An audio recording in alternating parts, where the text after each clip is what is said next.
Kenya is a nation on edge, split right down the middle, all thanks to one man. Elias Mutugi Njau. Elias Njau. Elias Mutugi Njeru. Elias Mutugi Njeru, a Nakuru-based businessman who has become the epicenter of a heated online war. Nikiwaambia mutoke kwa ndoa, ukuwa mzima, ukarara kwa bridges na huko, mwanate moke murotote haa, itakuwa mwanyi. Kuliko uwele nyumbani bila vidole, bila macho, bila matiti, bila kila kitu. To some, Elias is the very definition of guilt, a man deserving a long stint behind bars. His estranged lover, Florence Wanjiku, currently lies hospitalized, her body scarred from a brutal encounter that left her with multiple stab wounds and missing fingers. So, when this attack happened, my left arm, all the fingers were attacked. 3 of them were totally damaged. The story unfolding is one of violence, betrayal, and bitter accusations. But as the drama takes center stage, not everyone is convinced that Elias is the sole villain in this sordid tale. A growing faction of Kenyans is rallying behind Elias, calling Florence a serial liar. After CCTV footage of the incident began circulating online, the footage reveals a different side to the story, showing Florence allegedly drunk driving and repeatedly ramming her car into Elias's vehicle in what many are calling an act of rage. Elias anaanguka chini baada ya Florence kurudisha gari nyuma huku Elias akiwa tu mlangoni. Some argue that Elias might have saved countless lives that night by stopping Florence before her reckless driving led to tragedy. Others say that without the CCTV footage, Elias might have already been preparing for a long jail term, accused of attempted murder amidst rising protests against femicide cases in the country. Currently, Elias is out on a cash bail of 200,000 Kenyan shillings, facing attempted murder charges in court. But how did the man who once carried the title of a pastor fall from grace so spectacularly? How did a love story once brimming with promise turn so toxic, leaving one party hospitalized and the other branded as a dangerous criminal? You might remember that viral video, the one that had social media buzzing with months ago. It featured a sharply dressed man in a 3-piece suit, sipping tea while casually biting into a freshly cooked smoky. Now the camera lingered on his pristine hairline, so precise it could have been drawn with a ruler. His hairline, not the tea or the smoky, was the talk of the town at that time. People couldn't stop debating whether it was his natural hair or the work of a magician barber. At the time, no one really knew who that man was, except for those familiar with his life as a respected church elder in a prominent city church. Oyo nake tago Elias Mutugi Njau. Njeru. Aria gimakirira nguku na mburi we arerire nderu. Na Buthuri niwe development chairman wa JCM, a very bright man, akobithanagia bia na kwendia migunda. Message ukilipa inakutumia message na ikamwambia yenye ulipledge umebakisha ngapi for that one month. Tukiendelea hivyo, by the time inafika December najua tutakuwa tumepata financial uwanja na akatulipia sasa sisi. After the hairline frenzy faded, he disappeared from the spotlight. No new videos, no viral moments, just peace and quiet.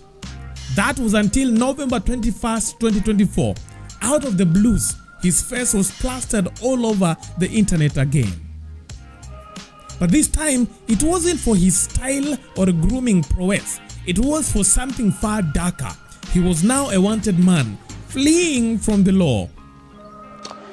Now, police in Nakuru and its environs are hunting for Elias Njau, a church official who is accused of stabbing his partner, Florence Njeru, multiple times on Thursday. And the shocking allegations, he had brutally attacked his wife, leaving her grievously injured and fighting for her life.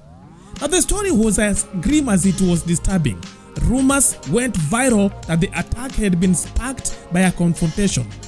His wife had allegedly caught him cheating, and when she confronted him, he didn't engage in an argument. Instead, he reportedly reached for a knife and unleashed violence, chopping off her fingers before fleeing the scene, leaving her for dead. And that was according to rumors that went viral just a week ago. As the news spread like wildfire, Kenyans ever curious online detectives got to work. Within hours, his identity was uncovered. The man in question was revealed to be Elias Njeru, a Nakuru-based businessman and an alleged pastor at a well-known city church. Now, the victim of his horrific attack was identified as his wife, Florence Wanjiku. Now, the internet erupted, with many expressing shock that the man who once charmed the world with his sharp looks and calm demeanor was now accused of such a heinous crime. So when this attack happened, my left arm, all the fingers were attacked. 3 of them were totally damaged. 2 of them I've lost 2. One is quarterway, the other one is halfway. The back of my arm also. The right one, the right finger. This one I was protecting myself with it. The left hand, I was protecting my head. My head, I got some cuts. The right one, he held me. He wanted to cut one finger by one, so he only managed this first one. Now, the story of Florence Wanjiku and Elias Njeru exploded on social media like wildfire, with the netizens demanding swift justice for Florence after she accused her husband of attempting to end her life. It was a time when femicide cases were dominating headlines, and the alleged attack added fuel to an already raging fire. Oh, the tirome. Oh, ni moromani, morakani. Unajua mwanamke anaweza toka hospitali amwambie my man, msimshike, because ulikuwa unapewa pesa. Gui ndio kutoka pesa yako. Ndio tikuona kani yako kwa. Hai. Because unajua wanawake ndio wanasaidi kwa wakiobana. Wanawake ndio wanasaidi kwa wanaume wakiwa na wanaume wengi sana, si wanaume. But this wasn't just another case. It was a scandal that shook the nation, dividing opinion and twisting narratives at every turn. For days, Elias Njeru vanished, evading the public's wrath as an enraged Kenya bayed for his blood. And the whispers were clear. If caught by the wrong crowd, Elias may not live to tell his side of the story. Meanwhile, Florence broke her silence, recounting the horrific ordeal that nearly sent her to heaven or hell, depending on which one she chose while living on earth. She described how her husband, the father of her 2 children, allegedly stabbed her multiple times, leaving her to bleed out. Her chilling account struck a nerve, with many demanding that Elias face the harshest penalty possible. Even the church where Elias served as an elder felt the heat, and the bishop, pressured to address the issue, called for calm and urged his congregation to let justice take its course, emphasizing that such act had no place in his church. Kanisa ni la kukanya mtu kufanya vibaya. Na kwa hivyo mtoto akiharibika usisurubishe baba yake. Amen. Are we together? Usisurubishe baba yake na usiende kuchoma kwao. Kazi ya askofu ni kudeal na dhambi. Nayo kazi ya serikali ni kudeal na crime. Amen. Kwa hivyo kama kuna crime imefanyika, allow the government and the security personnel to handle it. Mimi mniachie ni deal na dhambi. Are we together? Amen. Kwa sababu kazi ya kanisa ni kutia maadili mema ndani ya watu. Na washirika wa JCN, kabla nisiombee watoto, ningependa kuambia kabla jambo liharibike katika maisha yako, tuna ofisi pale. Amen. Come in the office, share your frustrations, ekelea roho yako pale, sisi tunajua kuongelesha roho yako kiungu. Then came the twist. A week later, Elias Njeru resurfaced, handing himself over to the police. But as the drama unfolded, a shocking new narrative emerged. The internet, once united in its condemnation of Elias, now turned its gaze on Florence thanks to a leaked CCTV footage that painted a murkier picture of the incident. Now, the footage from the night of November 21st revealed Florence and a gate man sharing what appeared to be a warm hug and a casual chat outside her home. Shortly after, she drove off in her white Probox.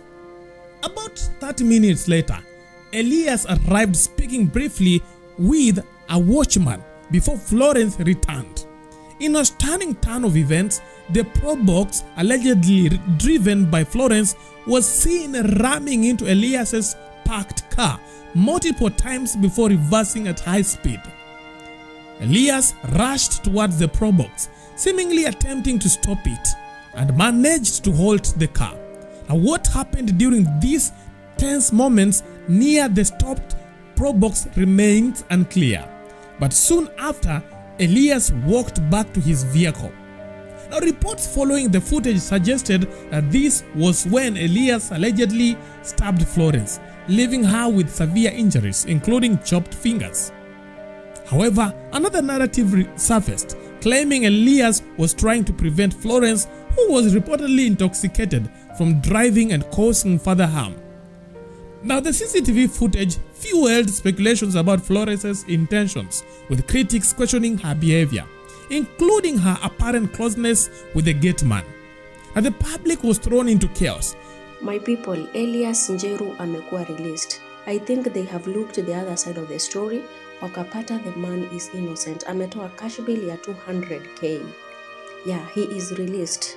But ni wacheni niwaambie ukweli. I'm a lady, but when it comes to ati mwanamuke ndiye amekosa, I can never side with the woman. No, we have to look at the boy child. Kwanza tuone penye makosa ilikuwa na girl child penye makosa ilikuwa. Hata ukiangalia hizo CCTV footages, you can really know where the commotion started. So ladies, let's learn to solve our issues vizuri. Sio fight sama nini. No. Anyway, hiyo ni couple. Florence atapona na arudie bwana. Hiyo tunajua. Aende kukatwa kidole tena vizuri Mungu. Someone commented on Twitter saying, "Bwana, everyone was on Elias Njeru's neck, accusing him of stabbing his wife Florence Wanjiku. Kumbe mambo ni vice versa." Another commented saying, "After watching this CCTV footage, I now stand with the boy child. Florence Wanjiku was determined to kill Elias Mutugi Njeru. Unfortunately, feminists made us believe one side of the story before hearing from both sides." While the internet divided, the once clear victim narrative spiraled into a debate. Some now believed Elias was the true victim, framed in a tale of betrayal and deception. Others held firm that his actions, regardless of circumstances, amounted to attempted murder. Now, the hug between Florence and the gate man, which some viewed as an innocuous gesture, became a focal point of conspiracy theories, fueling claims of infidelity and ulterior motives. Now, Elias's lawyer staunchly defended his client's innocence, calling for a fair hearing amid the media frenzy. Eventually, Elias was arraigned in court and charged with attempted murder. And through the outrage of many and the relief of others, he was released on a cash bail of 200,000 Kenyan shillings. And this scandal continues to grip the nation, leaving Kenyans divided over who is guilty and who is innocent, and whether the truth will ever be fully uncovered. For now, Florence and Elias' story is a cautionary tale of how quickly public perception can shift and how no scandal is ever as simple as it seems.